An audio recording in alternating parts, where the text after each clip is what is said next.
secours, je vous écoute. Oui, bonjour monsieur. Je viens d'être témoin d'un accident de la circulation. D'accord, quelles sont les causes du problème?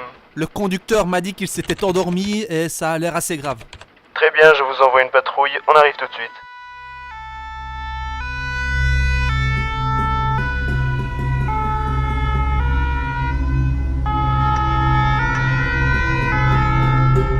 En général, les accidents dus à la somnolence sont plus graves que la moyenne puisque les personnes qui ont un accident le font souvent sans avoir pu freiner. Le phénomène qui est dénoncé dans ce reportage tue chaque année entre 260 000 et 390 000 personnes dans le monde, soit entre 20 et 30% du nombre de tués sur les routes.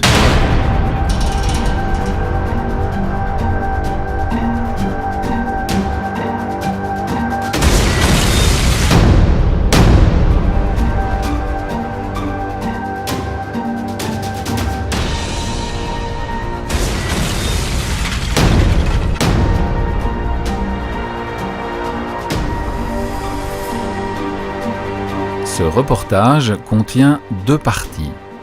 La première partie consiste à vous informer sur un sujet très méconnu de la population.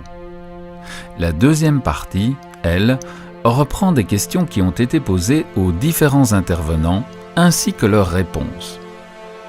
Voilà le programme de notre première enquête sur l'absence de vigilance. Chaque année, au niveau mondial, 1 300 000 personnes meurent dans un accident de la circulation.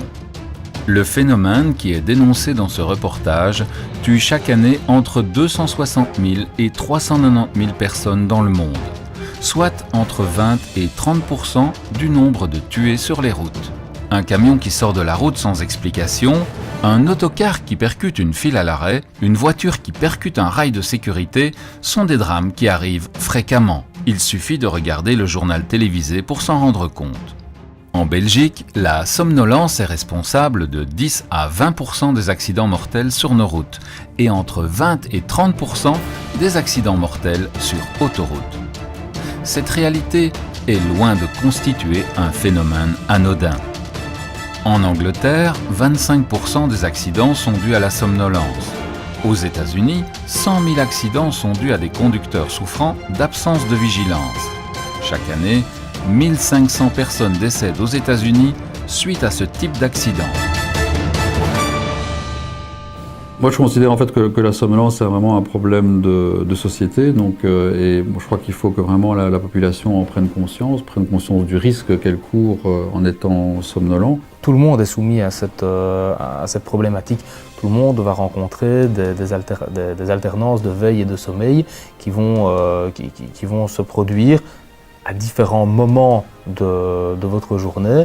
Et donc, la maman qui va accompagner son enfant à la crèche le matin, le papa qui part au bureau, tout le monde, évidemment, est exposé à cette situation-là. Et les conséquences, finalement, vont être les mêmes. L'endormissement, on est derrière un volant, et à partir de là, on perd le contrôle du véhicule. On en rit, mais c'est un phénomène qui est très dangereux. Et il faut qu'on en parle. On ne doit pas avoir peur d'en parler et de dire aux gens « j'ai eu des absences, mais je ne sais pas pourquoi ». En fait, on ne sait pas pourquoi. On a des absences et on ne sait pas pourquoi. Estimer la place de la fatigue ou du baisse de vigilance dans les accidents n'est pas toujours simple parce que les gens ne sont pas toujours en mesure de déclarer les raisons de leur accident, mais on estime quand même dans différentes études qu'on est à peu près à 1 tiers d'accidents mortels sur autoroute qui seraient dus à la fatigue et 1 sur 5 sur le réseau secondaire, donc c'est quand même beaucoup. Mais ce sont des chiffres évidemment qui sont des estimations, mais on en est sûr à l'heure actuelle que la fatigue est un tueur silencieux et qui est certainement présent dans beaucoup plus d'accidents que ce qu'on imaginait il y a encore quelques années. En Belgique, on constate qu'il n'existe pas sur les boîtes de médicaments de pictogrammes qui indiquent clairement que la molécule rend somnolent. Alors on pourrait très bien se dire que l'absence de vigilance est un sujet qui ne concerne que les utilisateurs du réseau routier. Or ce n'est pas tout à fait exact puisque des maisons médicales s'occupent particulièrement de ce genre de phénomène-là qui produisent également des accidents de travail dans d'autres secteurs d'activité que dans celui du transport. De 1990 à 1999, 18 accidents de train sont liés à la somnolence des conducteurs. Dans l'industrie chimique, l'accident de Bhopal est dû à l'absence de vigilance d'un opérateur. Dans l'industrie nucléaire, l'accident de Three Mile en Islande et celui de Tchernobyl, dû à la fatigue des opérateurs, ont fait de nombreux morts. Le transport maritime a également été touché par l'absence de vigilance, avec le naufrage de l'Exxon Valdez en 1989. Outre les conséquences humaines, les accidents causés par la somnolence ont un impact économique impressionnant. Rien que pour les accidents de la route, le coût total représente environ 1,8 milliard d'euros au Royaume-Uni et 4,8 milliards d'euros en Allemagne.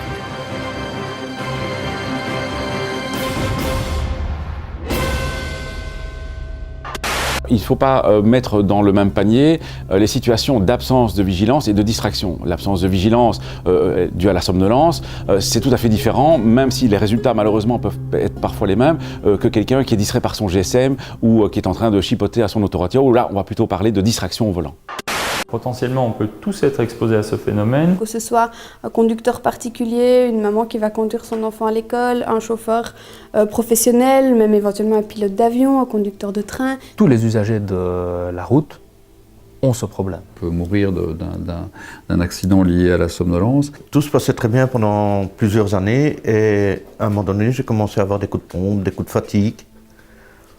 J'avais l'impression de m'endormir au volant d'une fraction de seconde. Le conducteur ne peut pas être sujet à des maladies qui peuvent mettre en péril les autres usagers ou lui-même.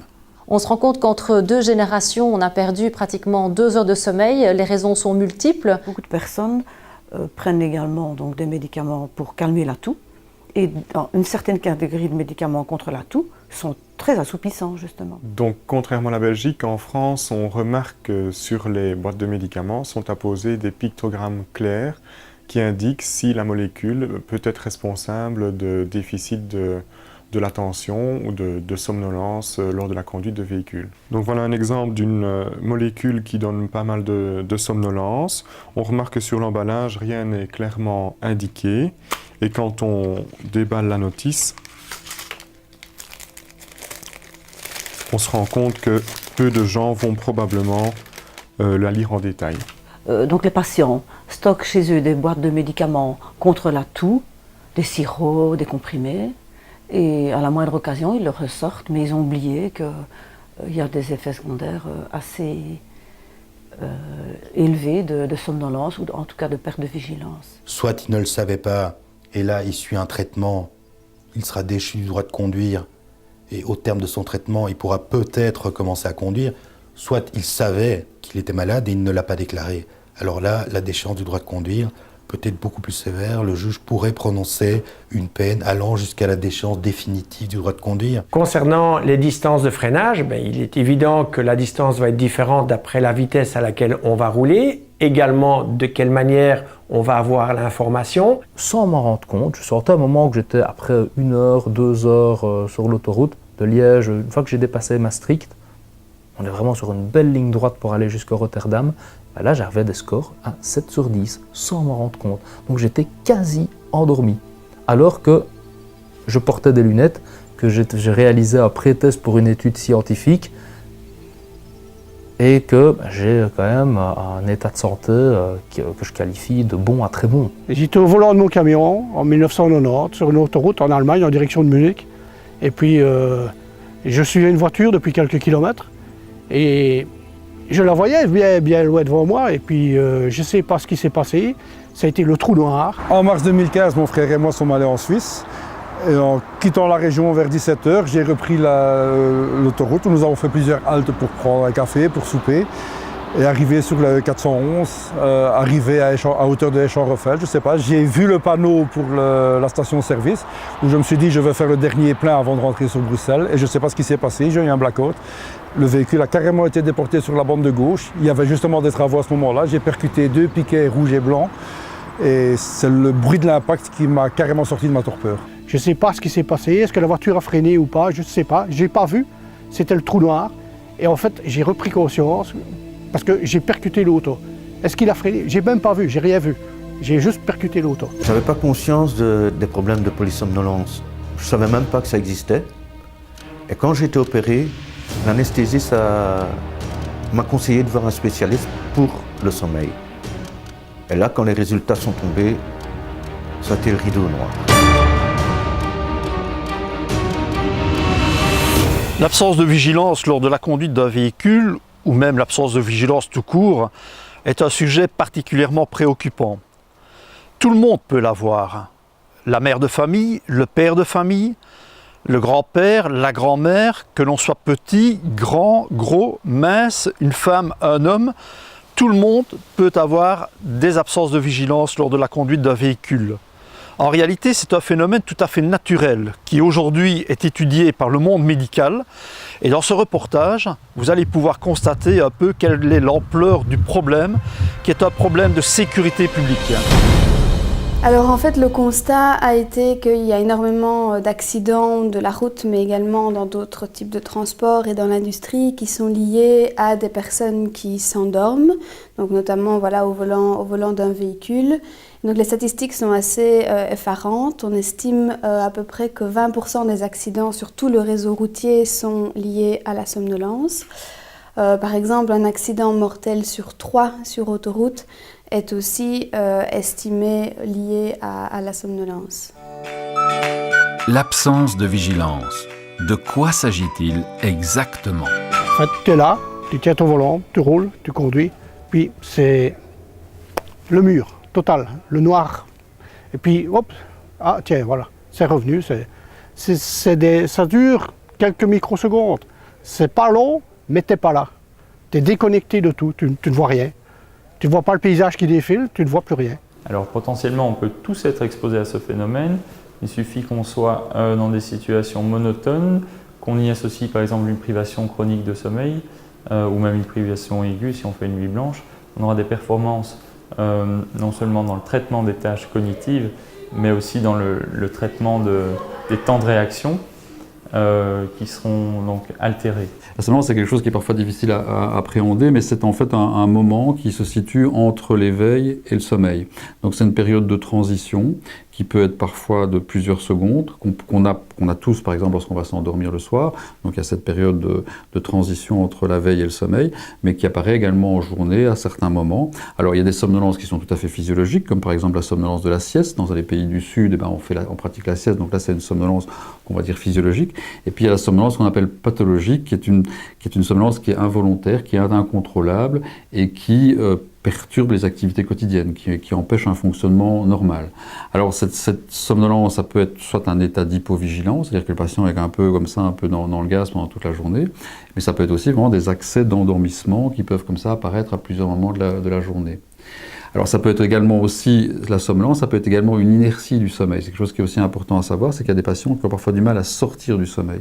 Donc la somnolence peut se situer au moment, quand on s'endort, mais aussi quand on s'éveille.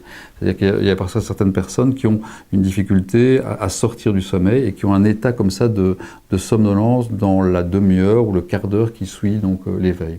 Ce qui peut apparaître suite à une sieste, suite à une nuit de sommeil par exemple. L'hypovigilance, effectivement, elle se traduit plutôt par un manque de concentration, une baisse vraiment de l'attention. Donc on a très difficile de réagir rapidement à un stimulus qui pourrait apparaître dans l'environnement.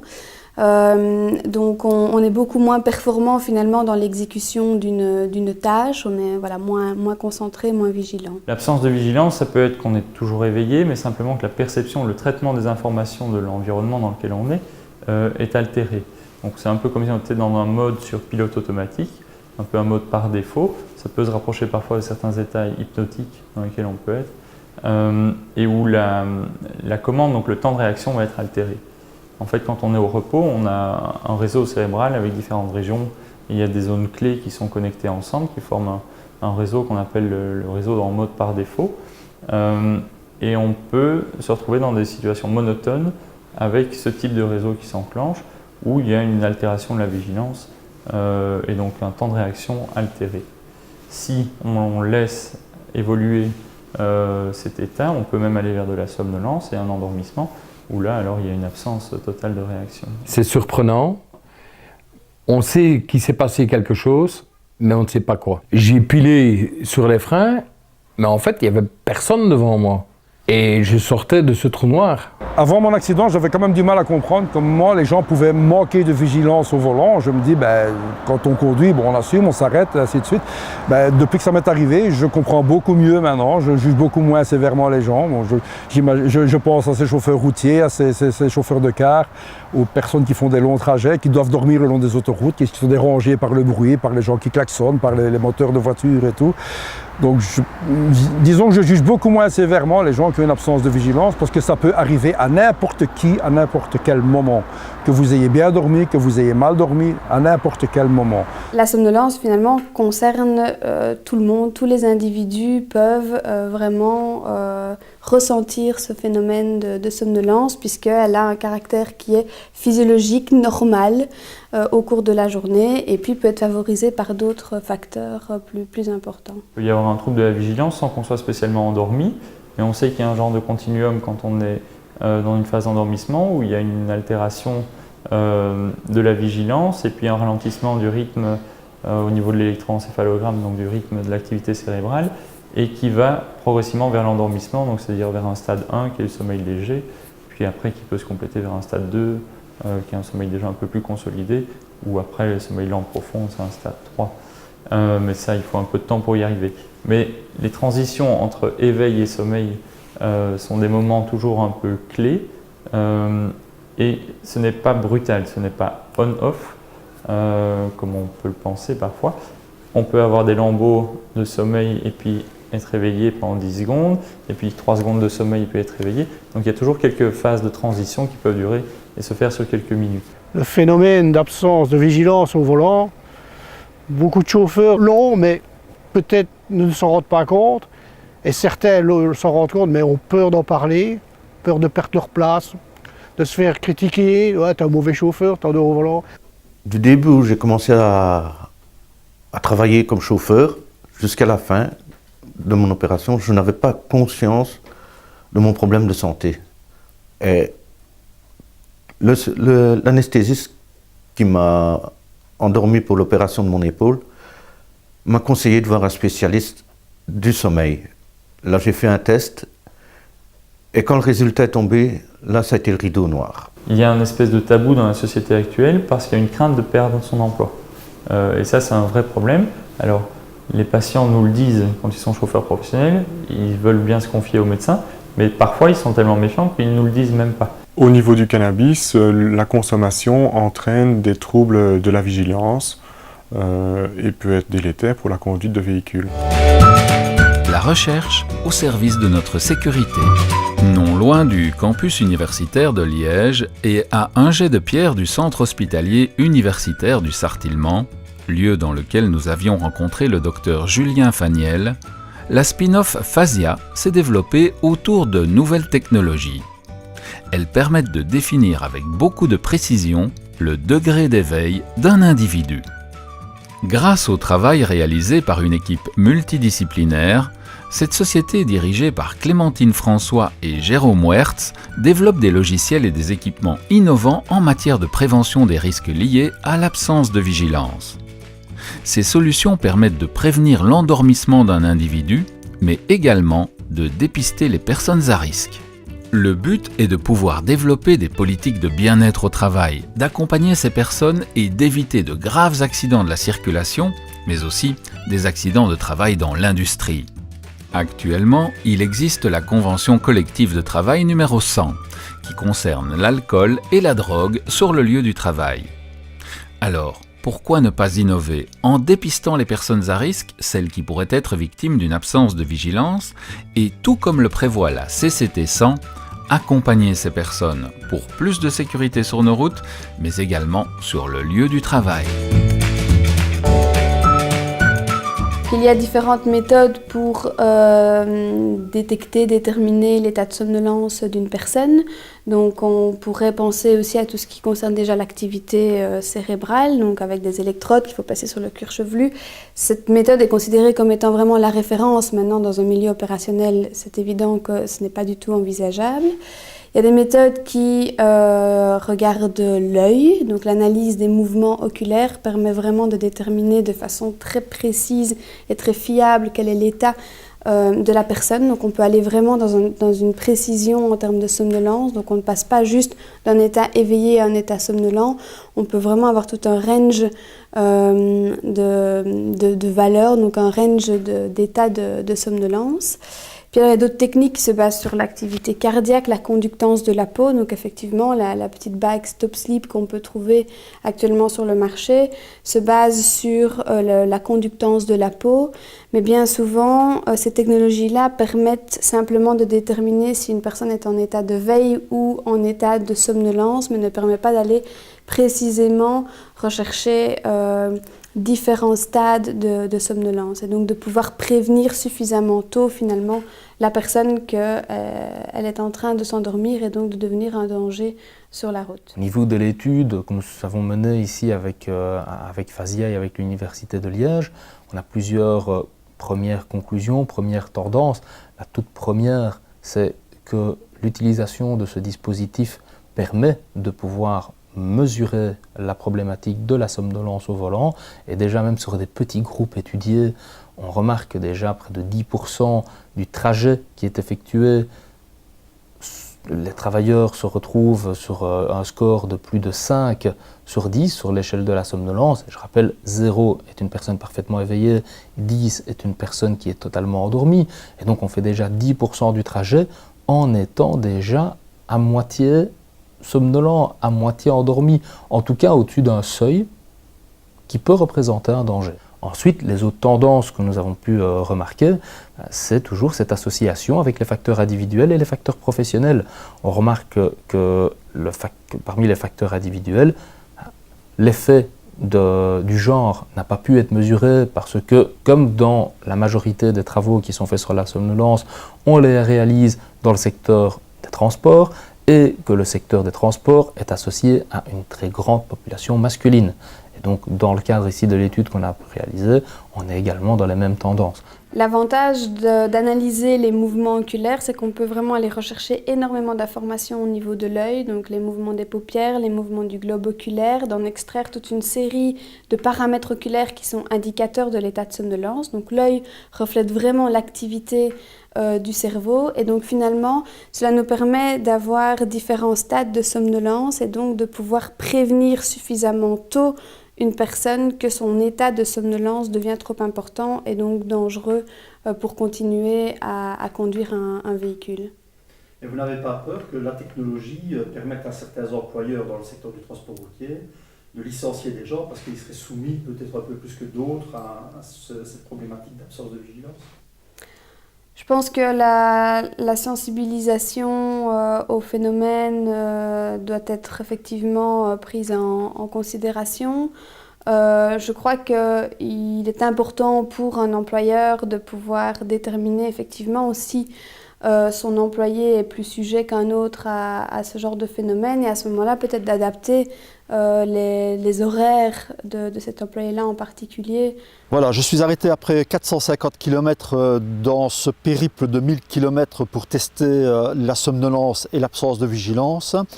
On a déjà fait une première pause à hauteur de Froyenne, donc dans la région de Tournai. Je suis arrivé à hauteur du parking de Ferney-le-Mont, où nous allons faire une première analyse de ce qui a été fait sur les 450 premiers kilomètres, et il en reste 550. Donc maintenant, ce que je vais faire, c'est retourner direction Liège.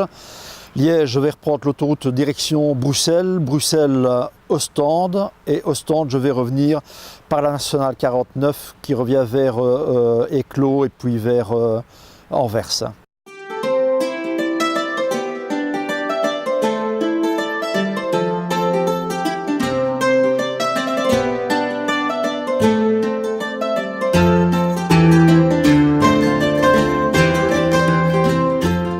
Le CECOP ITSRE remercie les différents intervenants pour l'éclairage qu'ils apportent sur ce sujet. Nous espérons sincèrement que vous pourrez tirer les meilleurs enseignements de ce reportage et ainsi éviter des erreurs que tout le monde peut faire. Nous vous souhaitons une bonne route et de beaux voyages. Mais surtout, restez prudents, car des gens vous aiment et vous attendent chez vous, à la maison.